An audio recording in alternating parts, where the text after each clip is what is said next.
귀하신 주여 날 붙드사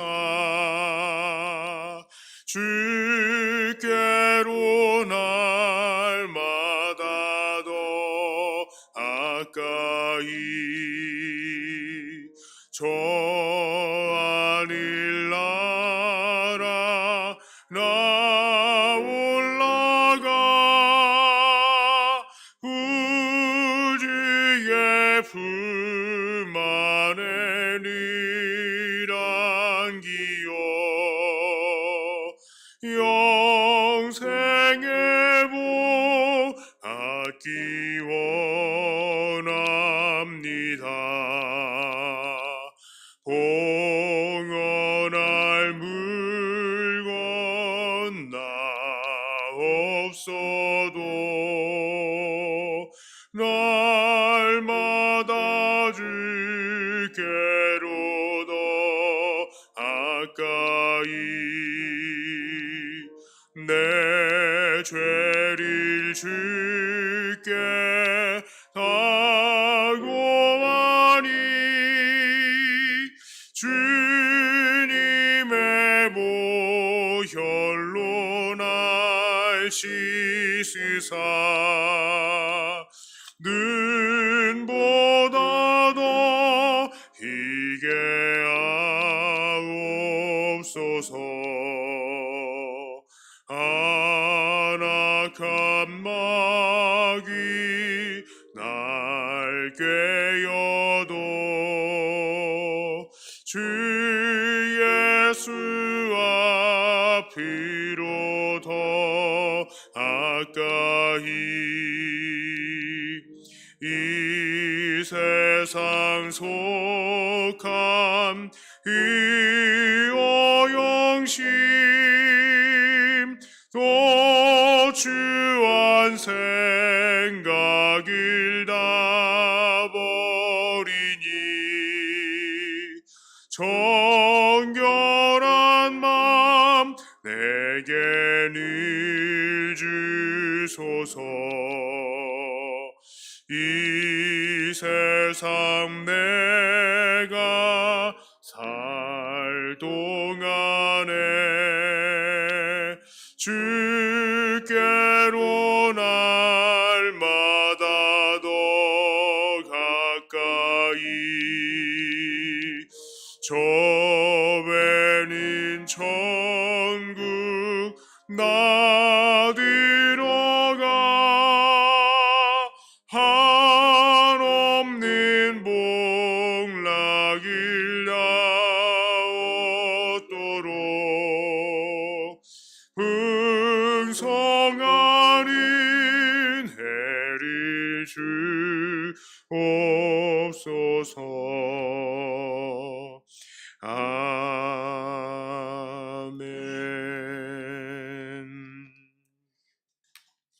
하나님 말씀은 시 102편입니다. 시 102편 1절부터 11절까지의 말씀을 제가 봉독해 올립니다. 여호와여 내 기도를 들으시고 나의 부르짖음에 주께 상달하게 하소서. 나의 괴로운 날에 주의 얼굴을 내게서 숨기지 마소서. 주의 귀를 내게 기울이사 내가 부르짖는 날에 속히 내게 응답하소서. 내 날이 연기같이 소멸하며 내 뼈가 숯같이 탔음이니이다. 내가 음식 먹기도 잊었으므로 내 마음이 풀같이 시들고 말라버렸사오며 나의 탄식 소리로 말미암아 나의 살이 뼈에 붙었나이다. 나는 광야의 올빼미 같고 황폐한 곳에 부엉이 같이 되었사오며 내가 밤을 새우니 지붕 위에 외로운 참새 같으니이다.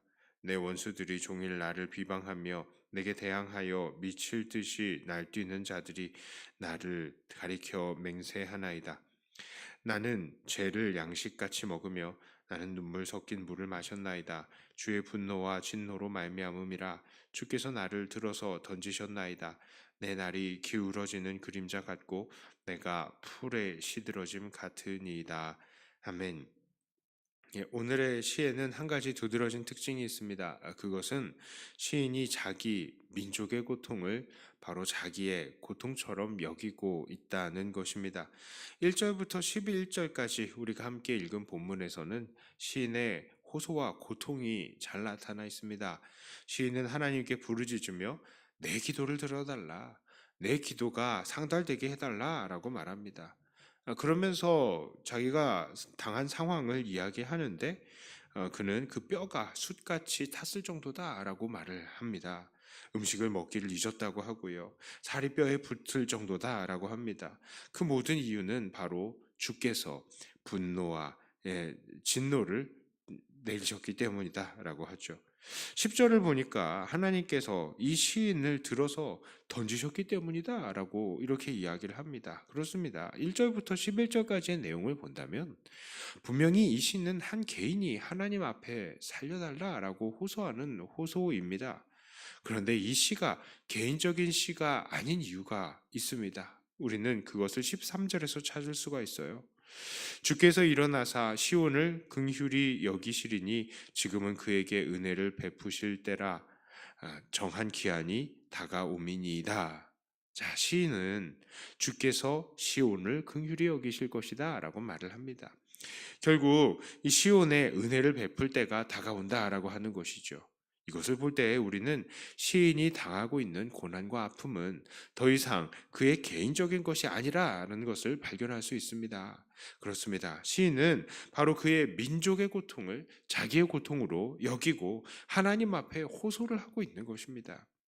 그런데 이 시인은 그렇게 고통을 하나님께 호소하면서도 다시 한번 하나님께서 시온을 긍휼히 여기실 것이다 라는 것을 13절 말씀처럼 아주 확실하게 믿고 있습니다. 그 이유는 무엇입니까? 그 첫째 이유는 바로 하나님께서 시온을 세우셨기 때문입니다.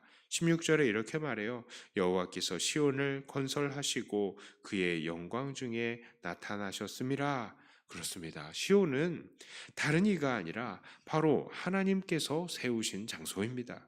하나님께서는 다윗을 통해서 예루살렘을 정복하게 하셨고 그를 인도하셔서 그곳에 하나님의 법궤가 들어가게 하셨으며 다윗이 그 자리에 하나님의 성전을 지을 것을 작정했을 때에 그것을 허락하시고 성전 지을 것을 준비시키셨습니다. 그리고 솔로몬을 통해서 그곳에 성전을 지으시고 그곳에 거하시며 하나님의 복을 그 백성들에게 흘려보내셨습니다. 이 솔로몬이 성전을 짓고 성전을 봉헌하며 하나님 이곳에 거주하고 백성들을 돌봐주세요라고 했을 때에 하나님께서는 그 솔로몬의 예배와 기도를 받으시고 약속하시고 응답하셨던 것이죠. 이 모든 것들이 바로 하나님의 허락하심이었고 하나님의 일하심 때문에 있었던 것입니다. 그렇습니다. 시온을 세우신 분이 누구입니까? 바로 하나님이신 것입니다. 그렇기 때문에 하나님께서는 그 자리를 버리시지 않으시는 겁니다.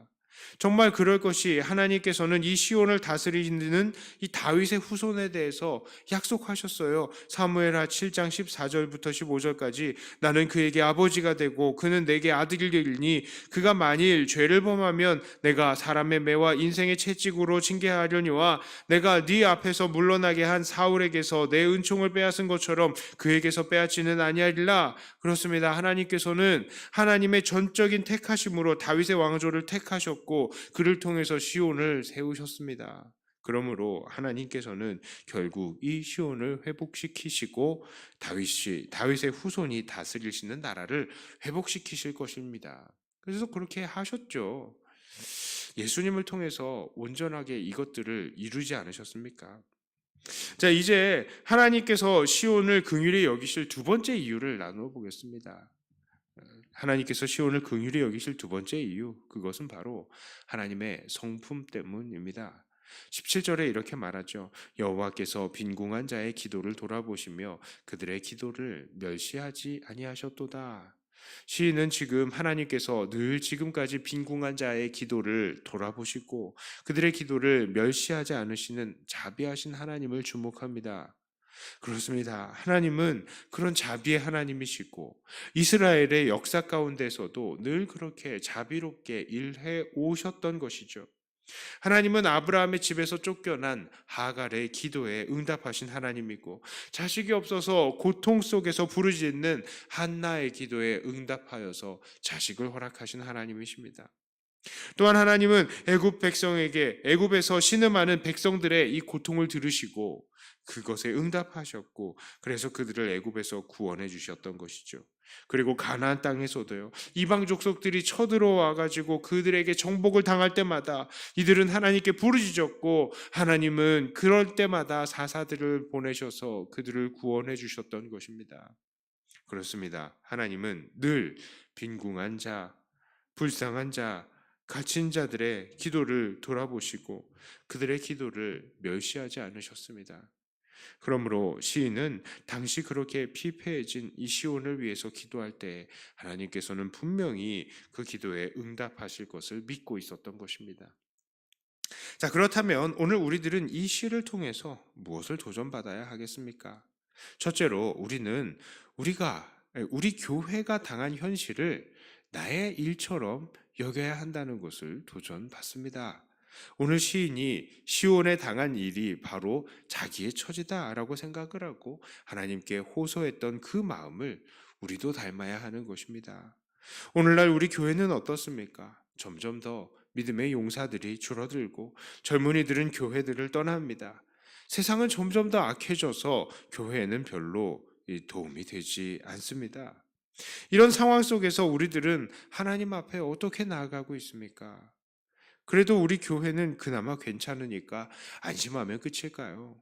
절대 그래서는 안 됩니다. 우리는 계속해서 타락해가는 세상 속에서 점점 더 어려워지고 있는 우리 교회를, 그리고 더 나아가서 우리 한국 교회를, 그리고 세계 교회를 마음에 품고 애통하는 마음으로 하나님 앞에 나아가야 하는 것입니다. 우리가 좀 더 하나님 나라를 위해서 일하며 쓰임을 받도록, 그리고 더 많은 사람들이 우리 교회를 통해서 구원을 받으며 하나님의 영광을 보도록 우리는 이것을 위해서 기도해야 합니다. 그렇습니다. 우리는 교회가 당하는 이 모습들이 바로 내가 당하는 모습인 줄을 알고 하나님 앞에 눈물로 기도해야 하는 것입니다. 교회가 왜 이래? 이렇게 이 교회를 비난만 할 것이 아니라 교회가 당한 아픔들이 내 문제구나 생각하고 더 앞장서서 기도하고 그것을 아파하는 우리들이 되어야 하겠습니다. 두 번째로 우리는 그러나 하나님의 구원하심을 믿고 소망해야 합니다. 오늘 시인도 비록 어려운 가운데 있을지라도 하나님께서 시온을 구원하실 줄을 믿고 소망의 노래를 불렀습니다. 그가 그것을 믿을 수 있었던 것은 바로 그 시온을 지으신 분이 하나님이시고 하나님의 성품은 늘 빈궁한 자의 기도에 응답하시는 긍휼의 성품이었기 때문이죠. 오늘 우리 교회 또한 우리 주님께서 세우신 주님의 몸입니다. 그러므로 이 교회는 절대로 망하지 않는 것이죠. 물론 각각의 교회가 생기기도 하고 없어지기도 하고 그 규모가 늘어나기도 하고 줄어들 수도 있지만 전 우주적으로 볼 때 하나님께서는 그의 백성들을 오늘도 지키시고 붙들고 계시는 것입니다. 그렇습니다. 교회는 하나님께서 세우신 것이기 때문입니다.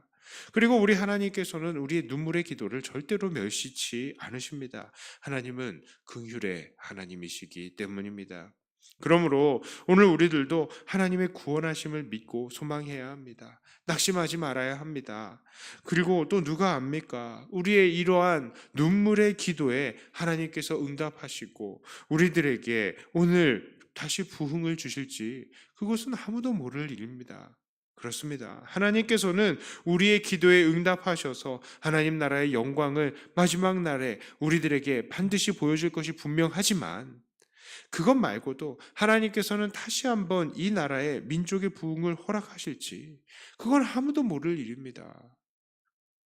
그러므로 우리는 오늘도 낙심하지 말고 하나님께 기도해야 하는 것입니다. 이제 말씀을 정리합니다.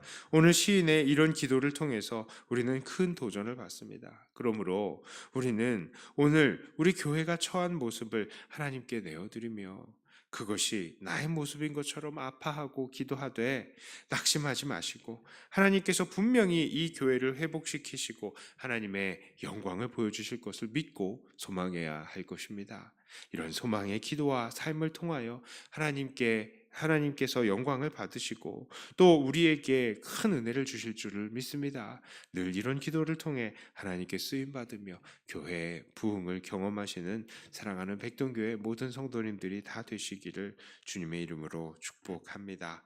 기도합니다. 하나님, 오늘날 우리 교회가 당하는 여러 상황들을 우리가 보며 가슴 아파합니다.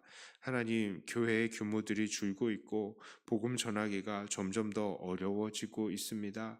젊은이들이 교회를 떠나가고 있고 교회는 나이 들어가기만 합니다. 일할 사람들이 점점 더 줄어듭니다.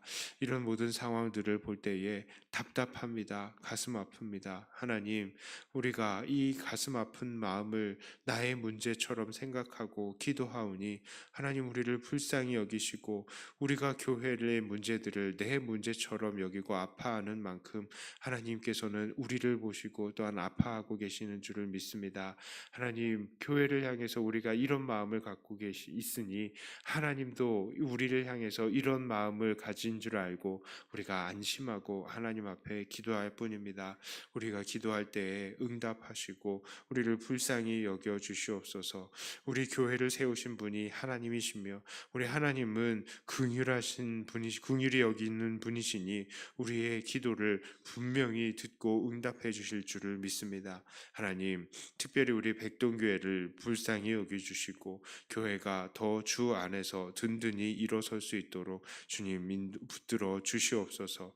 여전히 우리에게 부족한 것들이 있습니다. 이 모든 것들을 주여 은혜 안에서 능력으로 채워주시고 우리가 교회 안에서도 우리 정말 하나님의 역사하심을 일하심을 보게 하여 주시며 주님 일하는 이 주의 나라와 영광을 위해서 일할 때마다 주님께서 먼저 앞서가시고 일하심을 우리가 보게 하여 주시옵소서.